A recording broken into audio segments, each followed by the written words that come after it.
Alright guys, so we're going to watch our large group video, and I found this one, and it's by the same person who did one of our previous videos, but I really liked how he's going to be using kind of a parable to explain how God is eternal.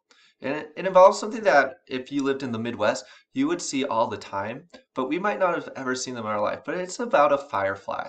So as we watch this, I want you to think about what that might have to do with our lesson on God is eternal. Here we go.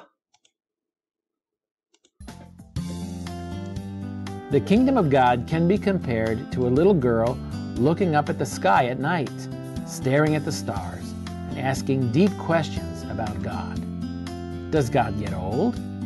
Can God be measured? Does God ever change? Suddenly, a firefly appears, an insect that can glow in the dark as it flies. It comes near to her and lands on her arm. Then the firefly looks up at her.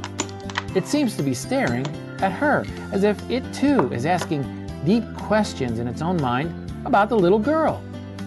Finally, it flies away, and now the little girl understands.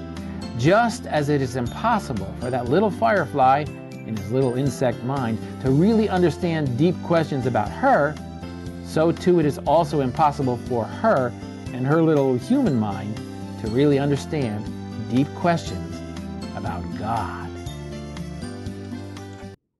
So, the point is this.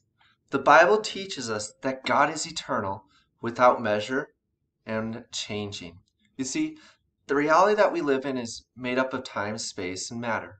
But those three things were created by God. So He's outside of them because He made them. He's not limited by them. He created time, He created space, He created matter.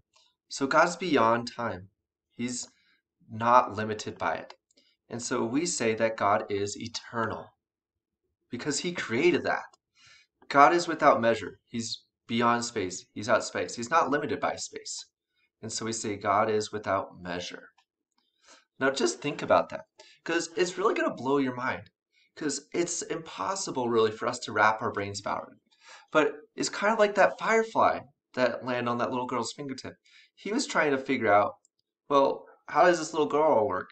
She's so much bigger than me. She's built these great things. When she grows up to be a human adult, she can build these skyscrapers, and that firefly just can't fathom it. And that's kind of what it's like with us. God created all that, and we honestly can't comprehend all of it. But we do know from the Bible that God is eternal. He was there at the very, very beginning, and He's going to be there at the very, very end.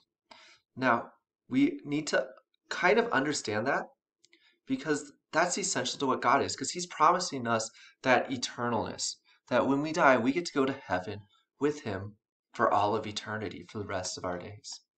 All right, guys, I hope you did well. Remember, send your verses for section 1.5 and 1.6 to your leaders sometime during this week. And next week, we're going to be starting on section 2.1. All right, I'll see you guys later.